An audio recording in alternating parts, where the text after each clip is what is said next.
The House votes to block the implementation of E15 fuels into the marketplace. Which state is the country's largest CO2 emitter, and a new solar film manufacturing plant going online soon? This is your Daily Energy Report.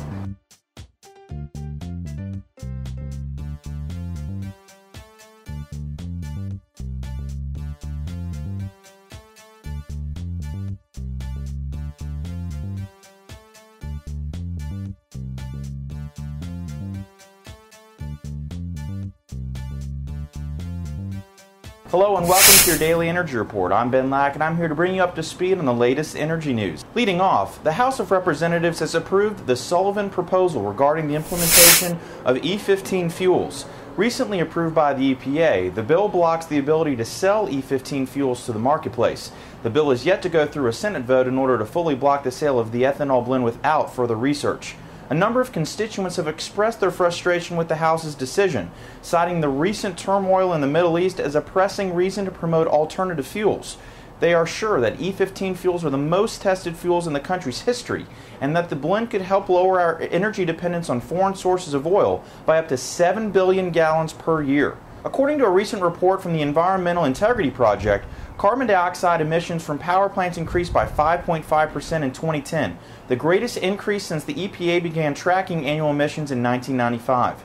The state of Texas, which is a leader of generating clean energy such as wind power, is the #1 emitter for the U.S., releasing 257 million tons of CO2 last year. This amount is the equivalent of combining Florida and Ohio's emissions, which are #2 and #3 respectively on the list. Texas CO2 emissions is 7 times the emissions in California. The report also shows that a third of the country's emissions were caused by about 50 coal-fired power plants, including the two largest polluters, the Scherer and Bowen plants in the state of Georgia. The two released almost 50 million tons of CO2 in 2010. New York combined to produce almost 40 million tons altogether. And finally, in the upcoming weeks, Solo Power will begin work on a thin-film solar panel manufacturing facility in Wilsonville, Oregon, using a $197 million loan guarantee from the DOE. At its full capacity, the facility should produce over 400 megawatts of flexible photovoltaic panels per year.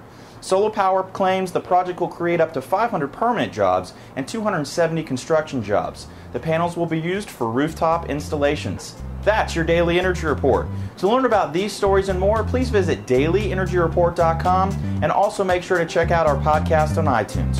For the Daily Energy Report, I'm Ben Lack.